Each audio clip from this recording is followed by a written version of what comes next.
Good evening, future techies. My name is Tony Mungia. I'm the Director of Recruitment, Retention, and Diversity for the Purdue Polytechnic at Purdue University, West Lafayette. And I want to welcome you to our YouTube Live broadcast focusing on Purdue Polytechnic Institute at the Purdue University. Tonight, we will be talking about academics in the Purdue Polytechnic. I am joined by our panelists who will introduce themselves in a minute. But first, just a couple of logistics aspects for the broadcast. We will cover a variety of topics that we have established to discuss Purdue Polytechnic Institute, disciplines in the 6 departments, and the plans of study. But we will also love to hear from you and what questions you have. You can submit questions in 2 ways. First, through the chat function of YouTube Live. And in order to do this, you have to create an account. But don't worry, you don't have to submit any videos or anything after this broadcast. Once you create your account, you can submit questions in the chat window. Our panel will do their best to answer the questions you type into the chat. You can also send questions to techrecruit@purdue.edu. We will respond to those questions you send via email later on. With that, I will have our panelists introduce themselves, and then we will get to our topics. Thanks. Sure. My name is Jacqueline Brown, and I'm Director of Advising in the Polytechnic.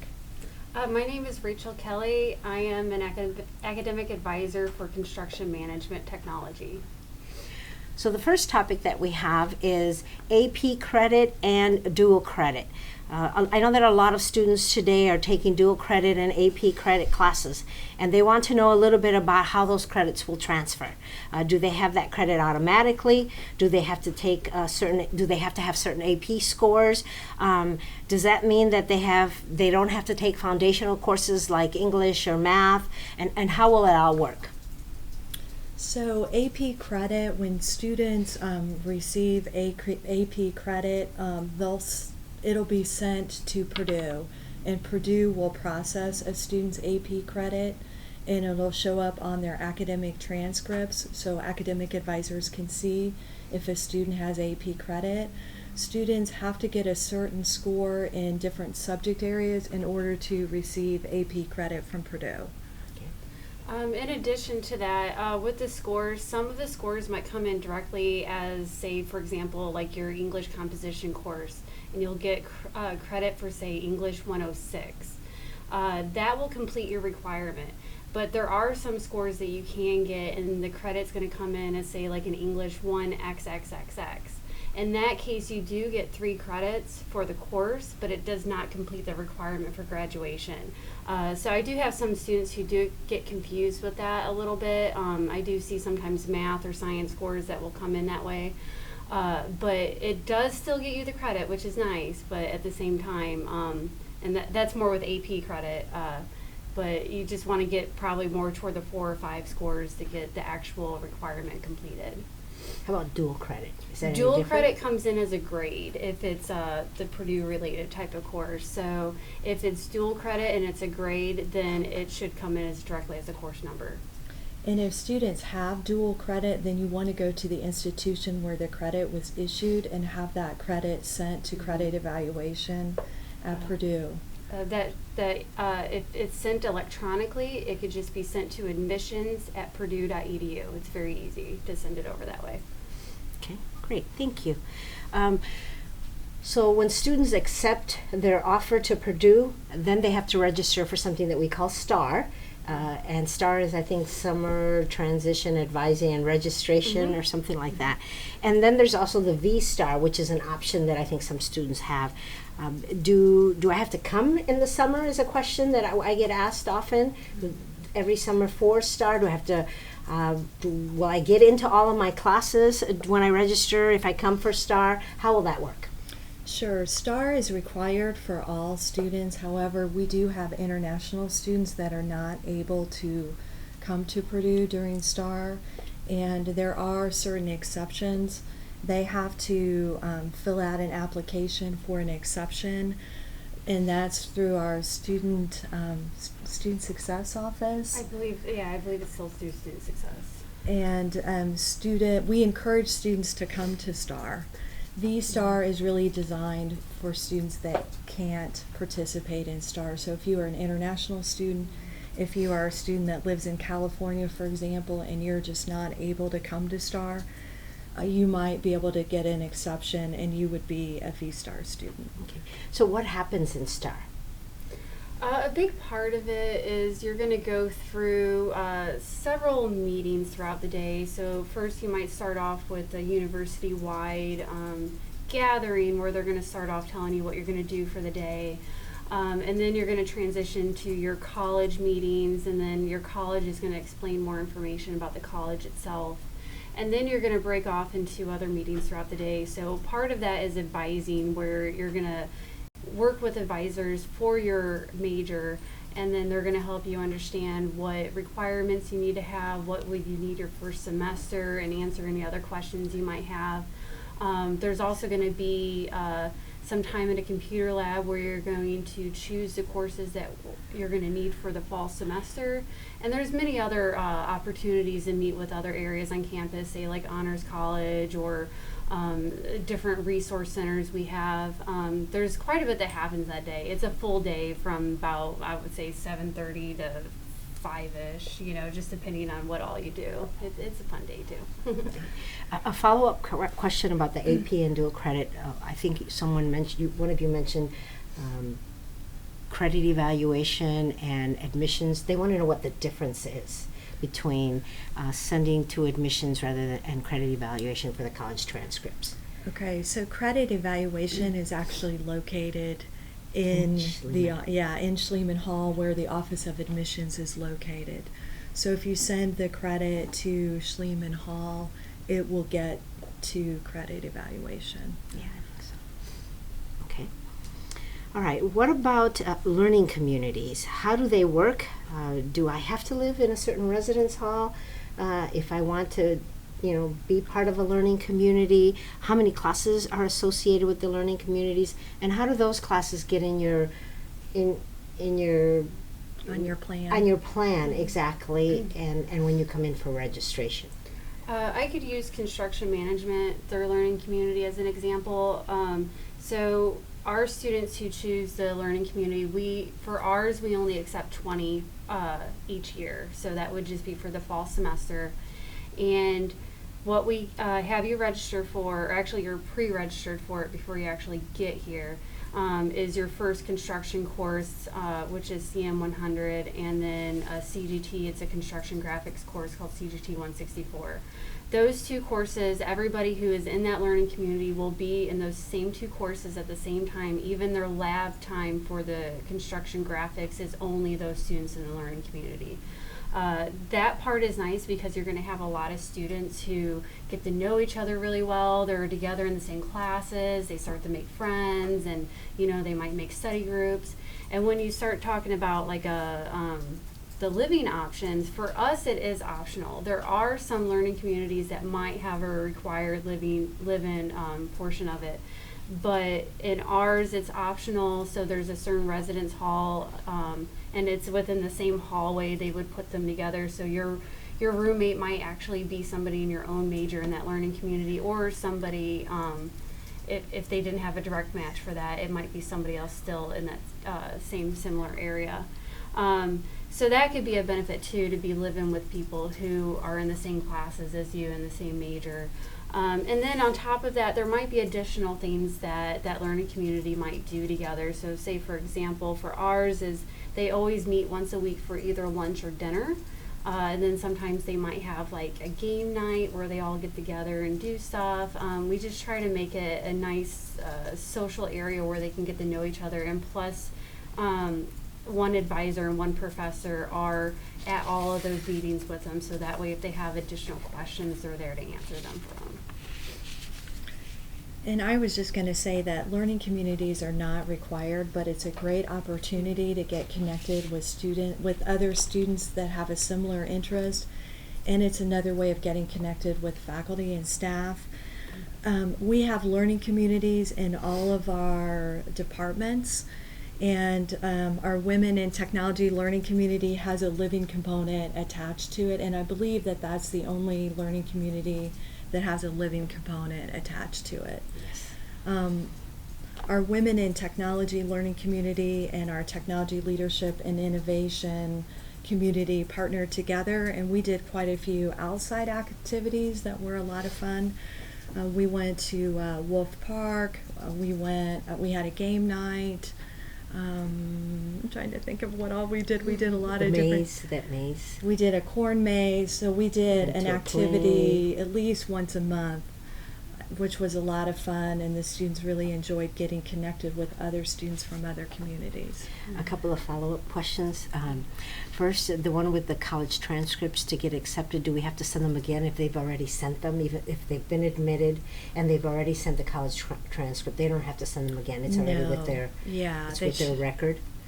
Well, I believe there's been a little bit of an update. So if you so if you're talking about college transcripts or where they had dual or AP credit, right, just to clarify? Okay.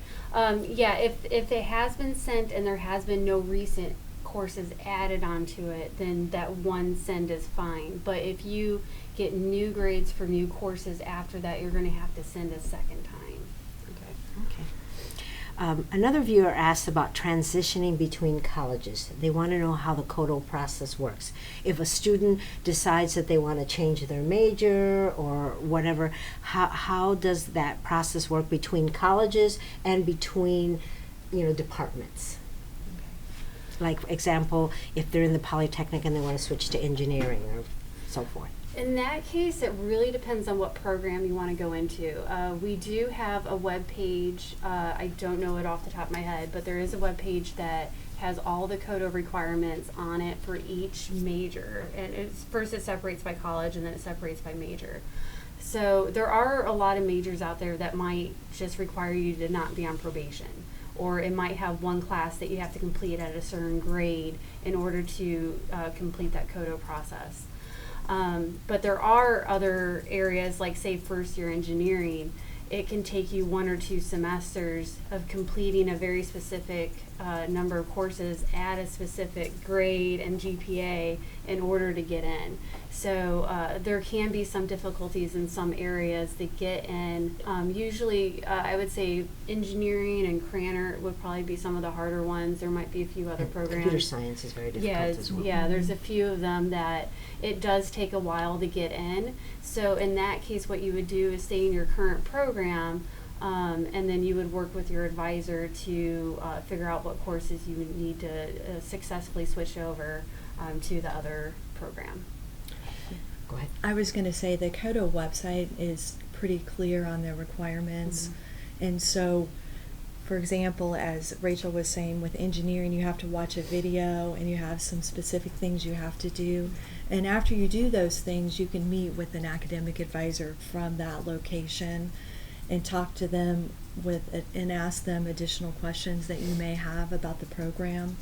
And we definitely encourage students that want a KOTO to talk to their academic advisor about the fact that they want a KOTO, and then talk to the college where they want a KOTO to, and talk to the advisors from that particular area.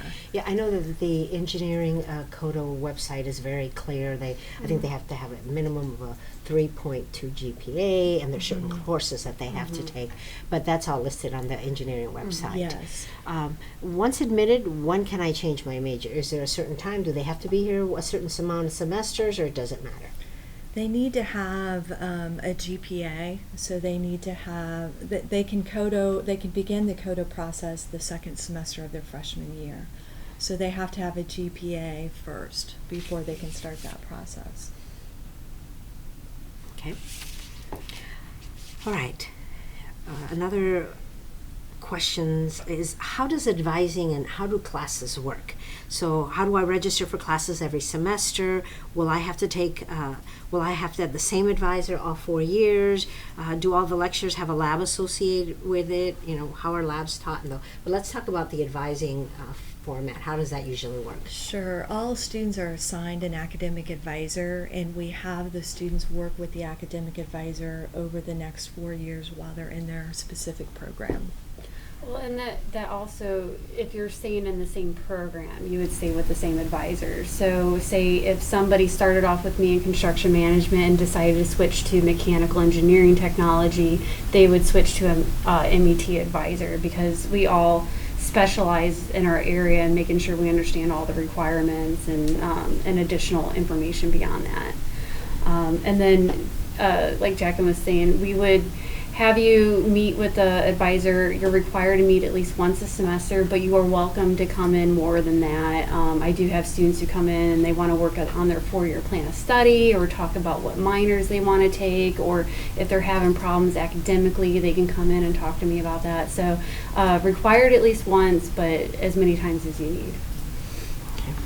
And how do courses work? How do I register for those courses? How do labs work? Can I take a lab without taking a lecture? How does all of that work? It just depends on what courses are required. So every program is going to be a little bit different. So you might have some classes that might be like 1 hour, 3 days a week. So maybe Monday, Wednesday, Friday, and those might all just be lectures. You might have some classes that are 2 days of lecture, 1 day of recitation, where you're kind of reviewing what you went over in lecture, and then maybe a 2-hour lab. So it just depends on what that actual course is going to require. A lab is more of a hands-on type of experience, and a lecture is more of that learning style where a professor is going to be more likely in front of the classroom and teaching. However, we do have a lot more interactive learning. We call it active learning here at Purdue, where in Polytechnic we do a lot more where you might be like in groups. Instead of everybody just facing forward, you might be in a group looking at each other and working on projects together throughout the class. So we try to get away as much as we can from that standard somebody talking to you in front of the classroom and you're just taking notes all the entire class period. Okay. And you may have some classes too with a distance component. We have a lot of flipped model classes with distance components. Our Tech 120 is a course that's a design thinking, and it's structured in that way, where you meet with the professor 2 days a week, and then you have a distance component where you may have to watch a video, do assignments, and you do that on your own, so you build that into your schedule. Okay. How common is it to double major in the Polytechnic Institute? Do students do that? We do. We have students that do double major. Mm-hmm. Yeah, and it's really easy if there's multiple majors within the same program area. So say, for example, a program area might be within the School of Engineering Technology. You might have, some majors that have a decent amount of overlap, and that would make it easier to do a double major. And there are some cases where a student can even do what we call a dual major. That's where you're majoring within something within Polytechnic and something maybe in a different area, say like Cranert Management or something like that. And that's a little bit harder to do. That's something you would want to talk to your advisor about in the very first semester to make sure you guys make a plan early on, so that way you can see what courses could count for both with one course. And then that's less, doing a little bit of this and doing a little bit of that, and try to make sure you're getting out of here in 4 years and everything. So it can be done, but you'll want to really evaluate what the programs are and how much that time would be to complete both of them. I know that a lot of the students in the computer information technology, the cybersecurity, when they've been coming for Purdue's for me, the advisors there have been saying that you can almost double major with 15 extra credits, like the network engineering technology Mm-hmm. and the cybersecurity. That's a real easy dual major, and it only takes like 15 extra credits. Mm-hmm. But if you're doing it like with cybersecurity and computer science, then you'd have to meet hard. you have to meet the requirements for both schools. Right. The plans would be very different, and you're looking at, it could be 4.5 years, it could be 5, it could even be 6. It just depends on the plans. Okay. Now, if they do KOTO to another major, will it take them an additional time to graduate since they joined that major late? What are you seeing? So that depends on a lot of things. One, did you start trying to do that KOTO right away when you first came to Purdue? And then you would actually work with your advisor. So I do have some students who start in our program and they tell me they want engineering. What I do is I make sure that they're taking courses that can also apply to our major. They might be a harder level of education, but we will still accept it as ours. So say, for example, math and sciences. In our major, we require applied calculus and general physics. But at the engineering level, you would need a much higher level of math and physics. So if those students are taking that to try to get into engineering, and say if they don't successfully make it and they end up staying with our major, it's still going to apply either way. So that way they're not wasting any time. Now I do see some students, they might be here for 2 years and then they decide to KOTO to another major. The longer you wait to change your major, the more likely it'll be that you'll be here longer than 4 years. Okay. How many credits can I take every semester? Is there a certain number, or is it unlimited? How does that work? So it's recommended that students take 15 credit hours each semester. Students can actually take a maximum of 18 credit hours. We don't recommend that for an incoming freshman. Purdue is difficult, and we want you to get acclimated to college. So we recommend it that students stick with the 15 credit hours. Yeah, most programs at Purdue require 120 credit hours total to graduate. So if you do 15 over 8 semesters, that'll be your 120. If for some reason a student is adding on, minors, or they got behind for some reason, we do have a lot of options in summer, either online or on campus, for students to play catch up if they need to. Okay. This person asks, how would my semester schedule look like if I decided to take an out-of-state co-op job during my sophomore year, or if they do one of those co-op rotations? Because co-op rotations usually are 3 semesters or 5 semesters. Mm-hmm. So how does that work? That's another one where we would have to look ahead of time to see how that's going to play out with your other classes that are required. I do often have students who will a lot in our program in construction management, they don't always do an official co-op. They usually just take a semester off and do an internship, but they call it a co-op.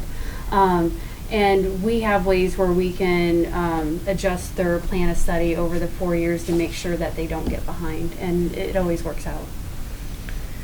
We have co-op programs in other areas, and the co-ops it depends on the rotation that the students are pursuing, but a lot of the co-op rotations incorporate the summer semester, and so they sign up to take a class in the summer, and some students they may even take a class while they're co-oping. So they'll take an online class while they're co-oping. But the co-op programs tend to be, if they're depending on the cycle, it could be an extra year. So they could graduate in 5 years because of the co-op rotation. Okay. But they end up with a 1.5 year experience, right? Right, so right. It's really so it's good. a really great benefit for students to co-op, and we highly encourage students to consider co-oping. And all students in the Polytechnic have to have some type of internship or co-op experience or some kind of networking experience, yes, right? Okay. Yes. So how does that work? So I can speak for construction management. I don't know how the other departments work, but we have always required 800 hours of work-related experience or construction-related experience. So those students can typically get that done in 2 summers.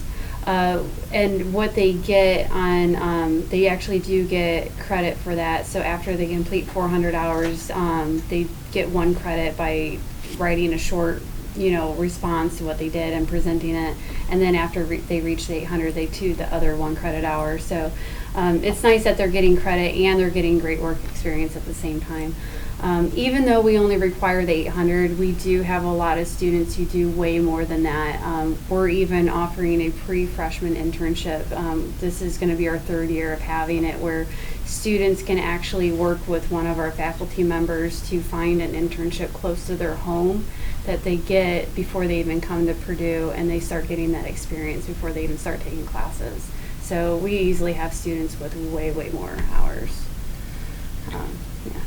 And Go ahead. I was just going to say that Purdue is really highly recruited by companies, and we have lots of career fairs happening all the time at Purdue, probably from September all the way through April, our career fairs.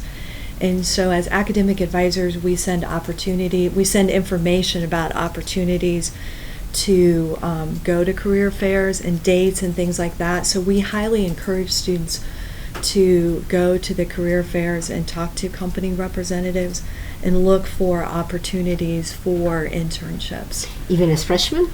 We definitely encourage students as freshmen.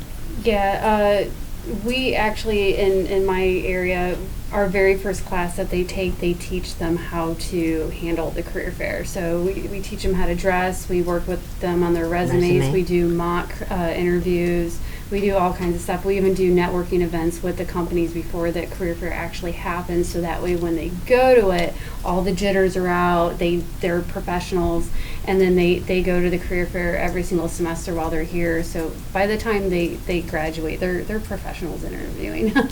Excellent. Thank you. I don't think I have any other questions. Do you have any other questions for me? Some on your screen there if you scroll up. Oh, up. Oh. What can I say? You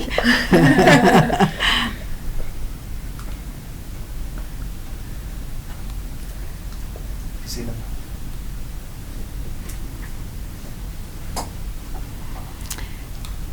Keep going. And lots of colors. Yes, I've asked all those already. Oh. And okay, yes, please. Talk amongst yourselves. Okay, well, I can say a little bit about the co-ops. Okay. Co-ops start as early as the first in January of your freshman year. You can apply for a co-op, and you can do that through pretty much all the different majors in the Polytechnic as well. There they go. Okay. Running person. Can I take summer classes if I am all caught up on my classes? Yes.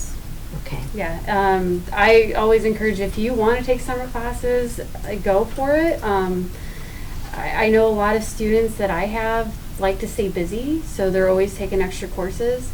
As long as you're completing your degree requirements, you could always take extra free electives, or you can add on minors, whatever you want to add on, you can do it while you're here. A lot of students also, during the summertime, participate in study abroad programs, and that's an opportunity as well to earn credits that you could utilize on your plan of study. So a lot of our students will study abroad. Okay, wonderful. This student says, I am a pro-flight major, and I'm wondering if you know how and when do we submit our FAA medical certificate in order to fly in the fall. Also, do we schedule flight classes during STAR? Yes, so you will schedule flight classes during STAR, and flight students actually fly their first semester here at Purdue. And in terms of the medical, you will probably provide that to your academic advisor. Bring that with you when you come to STAR. And I know that the aviation department also has a program where you can get started in the summer and start taking your flight classes this summer and get, I think, your private pilot's license. And this program is set up so you can almost graduate in 3 years. If you are interested in that, please contact one of the advisors or contact the tech recruit at purdue.edu, and we can give you more information on that as well. So this student wants to know, I got accepted to Purdue as a web programming and design major. Would there be any disadvantages if I major in this over computer science if my ultimate goal is to be a front-end web graphics software designer or engineer? Front end, you do want Polytechnic CGT. I did advise CGT for about a year when I first came over here, and CS is more of the back end, where you're going to learn all the programming that's happening. And then anything that you do in the CGT department is more front end. And actually, you can even do multiple majors within CGT. They're pretty easy to overlap with each other. Sometimes it's only taken 3 or 4 more classes and you have a whole nother major in a different area. So we get a lot of people that might do web and aviation and, you know, some of these other areas that are really popular, and you're getting multiple concentrated type of areas that you're learning. And if you want to know a little bit more about the computer science area, you could also add a minor in that area to your major in computer graphics. So that's also another way to touch upon all those different areas, is adding a minor in computer science. You can do that through the computer graphics technology department? Mm-hmm. Okay. If I decide to do a co-op instead of an internship, will I get help in obtaining a co-op job?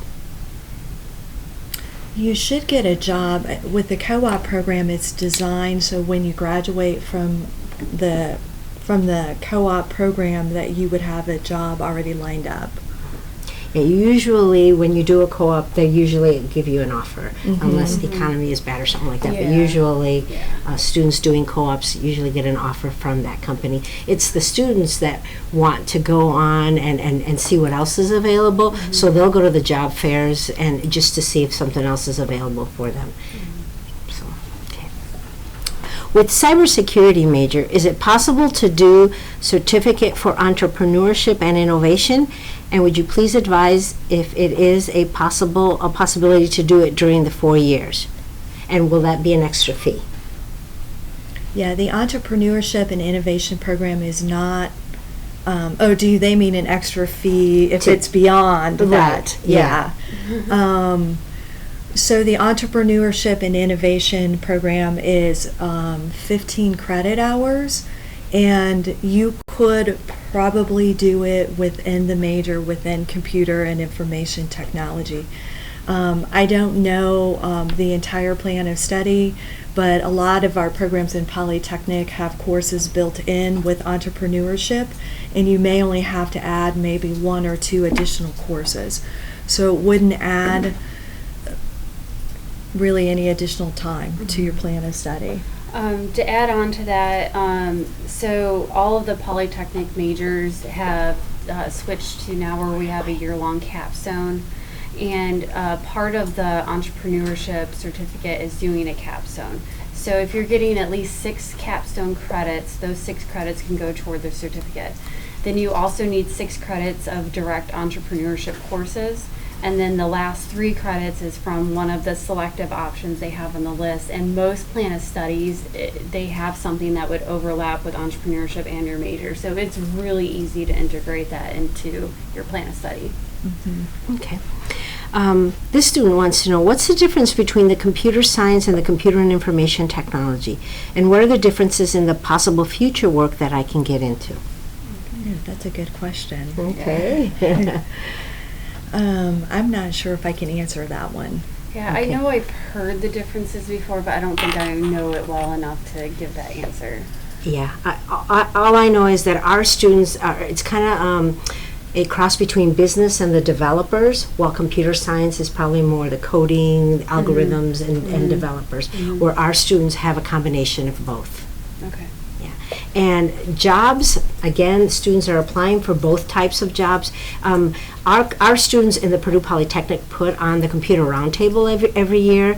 There's a club, it's called the AITP, Association of Information Technology Professionals, and this club has, I don't know, probably 100, 200 different students in it, and they actually organize the computer roundtable every year. And we have probably somewhere between 80 to 100 different companies that come looking for these students. And I know that the computer science students actually come to this job fair as well. And our students go to the computer science fairs as well. So jobs are very similar. There's very similarities in jobs, unless you really want to be straight coding and algorithms with all of that, then it's probably more the computer science. If that's all you want to do is just code. Oh, there's another one? Yep, there's more. Okay. Oh, okay. I keep losing them. I'm sorry. Did you see the latest from Melissa and Lance about transdisciplinary engineering. Oh, there it is. Okay. Okay. Can you explain what the transdisciplinary engineering technology major is like, and how many Polytechnic students are in the ROTC program? So they have two questions. Okay, so Transdisciplinary Studies in Engineering Technology is a brand new program that's starting this fall. So we don't have anybody in it yet because it's just starting this fall. What makes it really a unique program is it's a competency-based program, and students can dabble in different areas of engineering technology. So if you're interested in mechanical engineering technology or electrical engineering technology, or you're interested in robotics, you can take courses in this area. You can take courses in audio engineering, so anything related to our engineering area you can take. Is it a blend of all the engineering Yeah, it's a technology? blend, and so you can blend together the engineering technology areas with transdisciplinary studies. Okay. So do you know much about the ROTC program and courses that they have to take, and how does that work? That is a good question. I don't know how many are in it. I have a handful in my program, and I know that on all of our programs we have quite a few students in it. And with ROTC, you can be, Army, Air Force, Navy, and then they even have something for the Marine students, but something a little bit different. But they give them specific courses they have to take over their 8 semesters here at Purdue. And so they might take either a 2, 3, or 4 credit hour class that's directly related to the ROTC education, where they're going to be doing some leadership courses and things like that. And then they also have like a PES course. It's like a fitness type of thing. So they get up very early in the morning and they go and run and do their thing and stuff. And I think that's always a 1 credit hour class. So there's always that's going to be a part of each semester that you're here, that you're taking along with your regular courses. And then they also get a minor. So I believe there's a history class now that they take as well to complete that minor along with the other courses that they're taking. We have quite a few students in ROTC. I think we have 45 students that were completing the minor this semester that are graduating. Okay. Oh, wow. Okay. That's a lot. Yeah, that is a lot. which is quite a few. Yeah. This student has a concern. They're not doing very well on their advanced calculus class. It's a BC calculus class. They've gotten 2 Ds, and in Spanish 4, their senior year first semester. So while they're committed to their high school FRC robotics team, will this affect their college acceptance? That's more an admissions question, but I am concerned. I would be concerned. Right. Hopefully you can turn it around this semester and make a better grade. That's what I would strongly recommend. I don't know. Yeah, I would definitely seek some tutoring. Yes. Because admissions is known to rescind their offer after they've looked at 8th semester or after you've graduated from high school. I've known that they have done that. Now I don't know if it's just if you've done bad in one class or if you've done bad in several classes and everything else is okay, but that's more of an admissions question. Okay, can you explain how do I apply for double majoring, and when is it the correct time to decide in double majoring? What I always recommend is if you are considering a double major, you want to meet with your advisor in the very first semester. So I would say in like September, give it a few weeks after classes have started, and kind of get used to college first, and everything. And meet with your academic advisor and talk about your interests and your goals and all these different things that are going to lead to your long-term goals over time. And then you guys can sit down and figure out what a plan of study might look like between those and start making steps toward that. And then your advisor would be the one to let you know what steps you need to take to do the other major. So if it's something like within the Polytechnic, we can add on that other major, and sometimes it might require some paperwork. So it just depends on which two programs you're trying to do. And then we pretty much, it's very, every situation is unique and every student is unique. So it's always going to be different per person. But as advisors, we know what to do when you come in and talk to us. So this question wants to know, is it possible to do both computer information technology and cybersecurity in 4 years? Oh, that I don't know. I don't know the plan of study, but I think they could. They I mean, could. it sounds like they could. Yeah. It depends on how structured the plan of study is and Yeah. how much, other additional courses that they would need to take between the two programs. And it depends on how much credit you're coming in with as well, your dual credit, your AP credit. I know that the Computer and Information Department says cybersecurity and network engineering technology is a really nice blend, and those two can be done pretty close to 4 years, because I think there's only 15 credits between them. But for the computer and information technology, I'm not sure if there's extra Yeah. Right, classes I that they don't- have to I don't take. know. If you want to do any research on the actual courses that are required for each major, you can go to catalog.purdue.edu, and every single major is in there and what courses are required. You can even see minors and certificates and stuff like that. I do have some students, they'll look over it and see, okay, well, these are pretty similar, so maybe that is a possibility. This student was admitted to the aviation department, and they want to become a pilot, but they're interested in computer science as well. So how feasible is it to do a double major in these two different departments? Yeah, so it's professional flight. And computer science. Right. That would be a challenging one to try to do a double major in. That would take a long time. Yeah, it would guarantee over 4 years. Yeah, for sure. There's too many differences between the majors. Yeah. How about computer information and flight?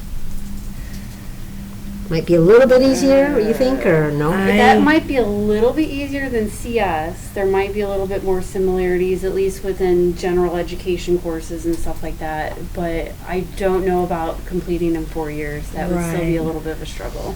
Okay. What is the student body like at the Polytechnic Institute, and what is the in-state versus the out-of-state ratio? Are there students generally nerdy, chill, or the party type?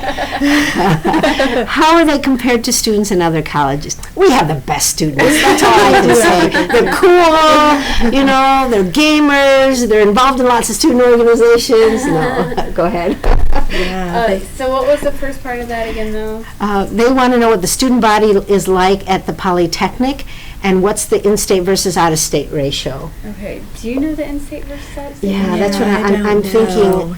It used to be 70% in-state and I more can- 30% out-of-state, but I don't know. I can tell you for the university, because I just heard this, Purdue is 53% in-state currently, the university as a whole, and then we're about 30 in the 30s for out-of-state students, and then 14 to 18% internationally. So that's the ratio for Purdue as a whole. For the Polytechnic, again, I think we have a lot of in-state students, and I didn't know, 14% international students in the Polytechnic, and I can't remember if it's 30 or 20, about 30%, 20% out-of-state. What's our ratio of female students right now? Okay, our female students, that one needs some work. So you female students, please come. We love you and we want you to be here. We are at 18% women currently, 18.5%, something like that. So, yeah. I see it increasing a lot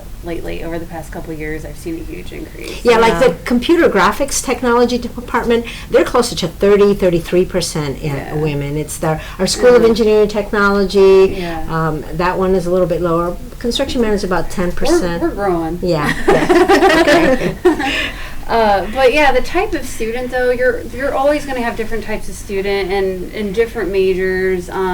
So you see, some students who might be classified as nerdy, but I look at it more like you have some people who are more introverted where they keep to themselves, and you might have some people more extroverted where they want to be very social and hanging out with a lot of people. So that's a little bit of a better way to kind of divide up how people are. You have some people they have very good study habits, and you're going to have some people with not very good study habits. It's a very good mix within all our entire student body.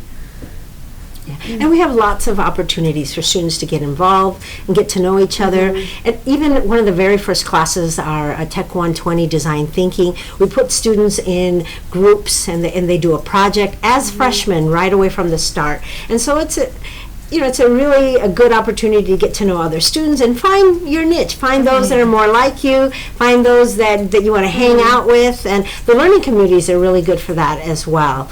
But I'm biased. I think our students are great. Yeah, I agree. You always find your type of group somewhere. Right, You're always going to find people that are like you. Yeah. Okay.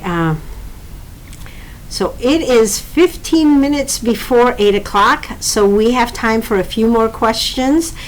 Just want to let you, we'll be probably ending in about 10 or 15 minutes, so if you have some questions, please write them in. We do have one right now. It says, how is computer information systems different from Purdue Computer Engineering program?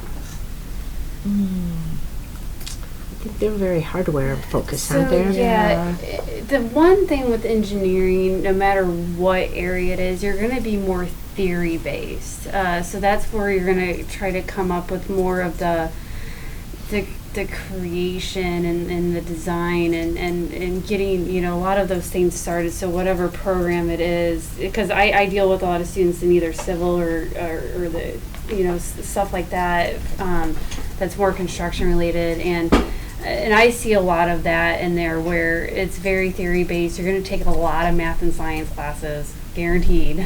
And over in the Polytechnic, we're more of the applied side. So if you're more of that doer, you want to have like a more variety of things you're doing throughout the day instead of sitting at a computer, or you get to work with people and use your communication skills or leadership skills, and just you're using a lot more variety, and you're actually getting to see something unfold before you. You actually get to create something and see it happen and have a finished product most of the time. So we get a lot of those students in the Polytechnic. They want to see that finished product. They want to see it happen in front of them and actually feel like they're doing something.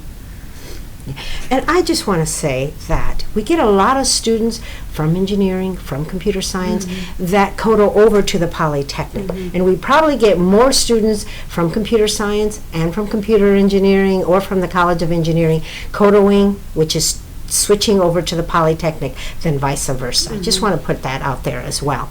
The next question is, how big are the calculus classes at Purdue?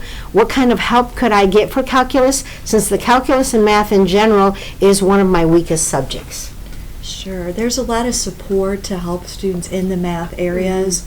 So we have supplemental instructions that we can direct students to, and supplemental instruction is all semester long, and they can help you with your math. There's a math help room at Purdue as well, so you can go to the math help room and get help. There is BEST, Building Excellence for Students in Technology, and it's a tutoring program. It's more an academic support program where you get an academic support mentor. So it's an upper class student who's already taken some classes, and then they can kind of help you with the classes that you are in. And it's individualized, so you can get online and find the academic mentor who fits your schedule and who can help you with the certain classes that you want. And it's also free, and it's nice. It's a really nice service that we in the Polytechnic provide for our students. Okay, let's see. Just one thing to add on to that, if you are the type of student where you do struggle in math, that's something you would want to let your advisor know pretty early on, so that way you guys can discuss all the different options that you do have. Yes. Okay, Roy wants to know, I was admitted into aeronautical engineering technology, but I have an interest in professional flight as well. Is there any way to double major in these two areas? Do they allow Yeah, that's a good question. I'm not sure that they can.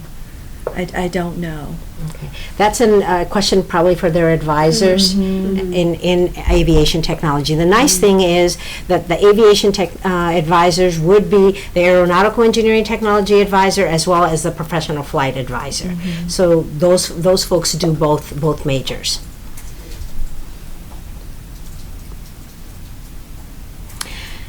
Okay, I've heard that Purdue Polytechnic is more lab-based than theory-based like CS. Is that true? So they've heard that we're, repeat the question? I have heard that Purdue Polytechnic is more lab-based than theory-based like CS is. Is that true? So we're more of the, we have lots of labs. So our students have labs every semester, and they'll take 2 and 3 lab courses a semester. So that is true. We're very applied, hands-on. Yeah, very hands-on. They learn the theory, but then they have a lab that's associated with it, so they can put into practice all that theory that they heard in lecture. Okay, Charles wants to know, for an aviation management student, what kind of projects are part of the curriculum? Do you know any of that? I don't. I don't know that either. Yeah, I don't know. Yeah, I'm not sure. Yeah. And I don't know if that advisors would be really detailed on that. Like even the aviation advisors, they might have a little bit of an idea of maybe some projects they do, but to get more specific, you probably want to work with faculty, and if you were to ever come visit or anything, you would probably want to maybe meet a faculty member or something. This student wants to know, he says, I am currently earning the statewide Transfer General Education Core, and I was wondering how will this affect my course of plan in the Polytechnic? My major is pro flight. Okay, I don't think the general core affects anything that they would be doing, do you? I don't think it would affect anything either. No. Okay. All right. If I want to KOTO somewhere else, now that I've got my questions answered, it'll be less likely the KOTO, but I'm asking just in case. Is simply meeting the requirements enough, or if there is not enough space in the major, what factors will be taken into consideration if multiple Polytech people who meet the requirements want to get in there, but there isn't space for all of them? Okay, there are some programs that are Have a very space constraint. they don't have very much space available each semester. So they actually, on the KOTO page that they have now, they actually have 2 different criteria. Where one is the minimum amount of GPA or grades that you have to make in your courses.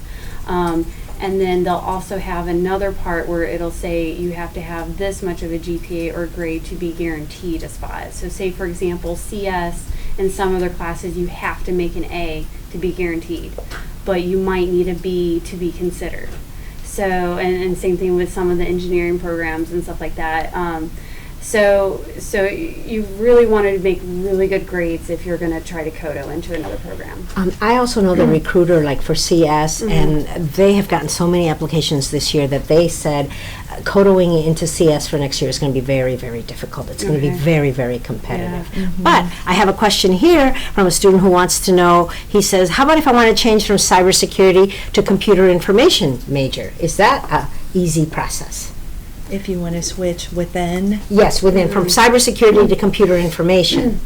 That's usually very easy. Yeah, they could work within your same department. It's a lot easier. Yeah.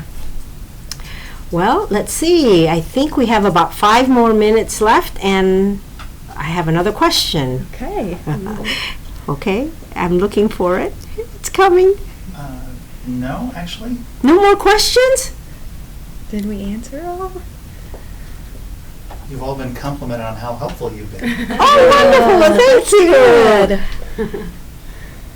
Well, I think, that is one of the things about the Polytechnic. I was talking to some students today. I have a student that works in my office, and she actually was admitted to the College of Engineering, and the summer before she was to start in the fall, she got a co-op. Actually, you know this student because she was in construction management. She was admitted to construction engineering, and a lot of the folks in her co-op or in her internship were saying, why are you in there? Or you should consider this. And there were people from both areas, and so they gave her the time off, that her people in the co-op or in her internship, to come to Purdue and check out both different areas, the engineering one and the Polytechnic construction management. It's Erin, you know Erin.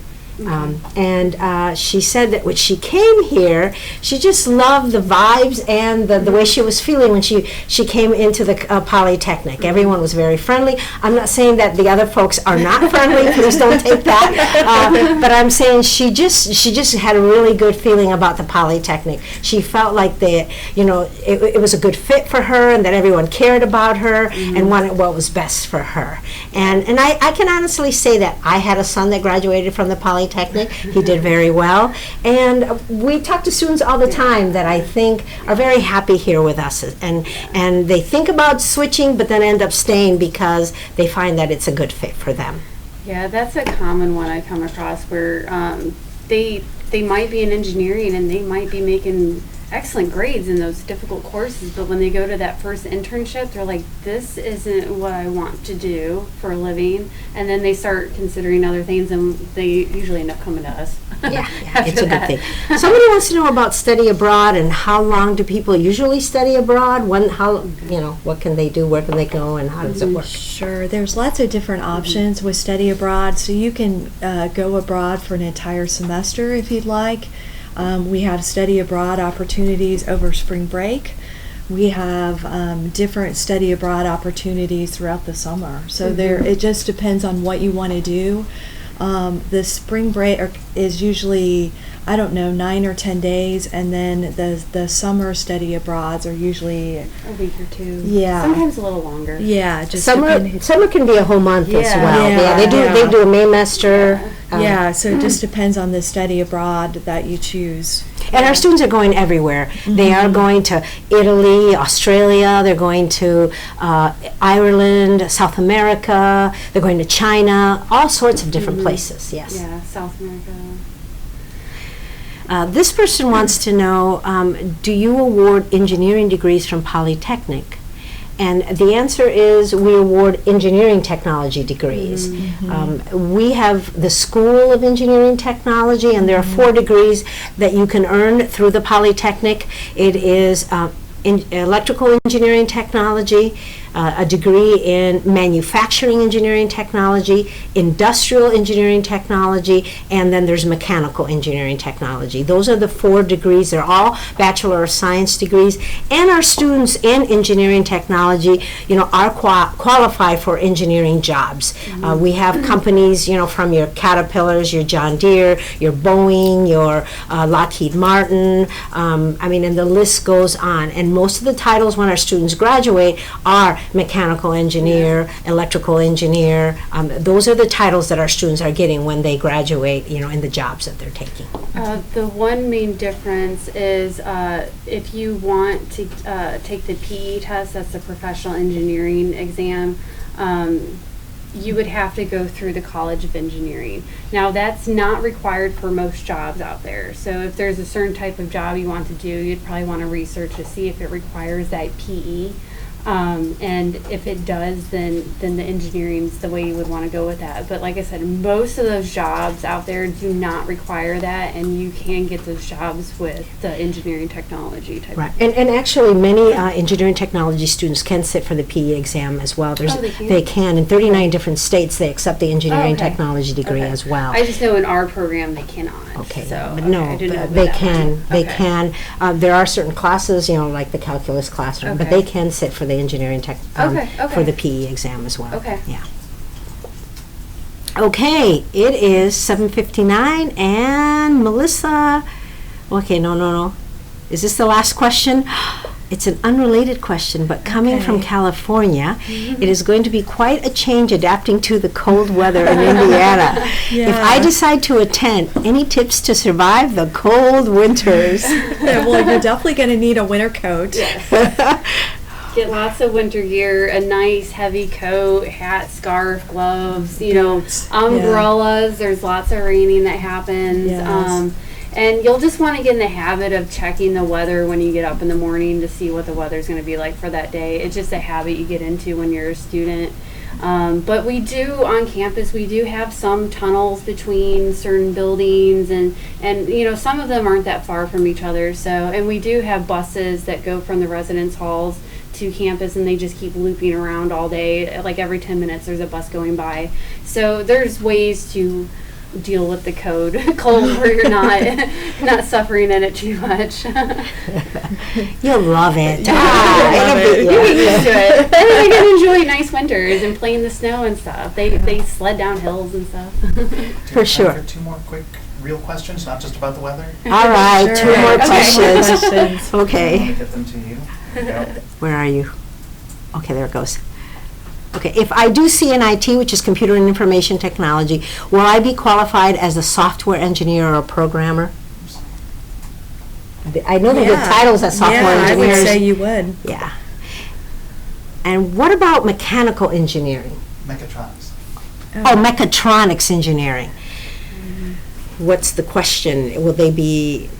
Qualified, probably. Yeah, they can be qualified to get a job as an engineer kind of thing. I mean, like, it depends on the company that wants you. Mechatronics is a combination of electrical, mechanical, and computer systems. And so our students really get a nice broad area, and they're competing for jobs with any of the other engineering technology students, or the other engineering students as well, yeah. It just depends on the companies that are hiring these types of students. That's it? All right. Okay. Well, that wraps our discussion for tonight. I want to thank you for spending this hour with us. It was really, really nice. And we want to thank everyone who joined us from home and submitted questions while reviewing this broadcast, as well as our great panelists. They did a great, great job discussing the Polytechnic and here at Purdue. You will also be able to rewatch this broadcast by following the same link you clicked on to watch it live tonight. And please feel free to reach out to us with any additional questions you have following this at the Tech Recruit at purdue.edu. That is tech, T-E-C-H, recruit at purdue.edu. Once again, thank you for joining us, and have a great night. And boiler up. Thank you. Bye-bye. Bye.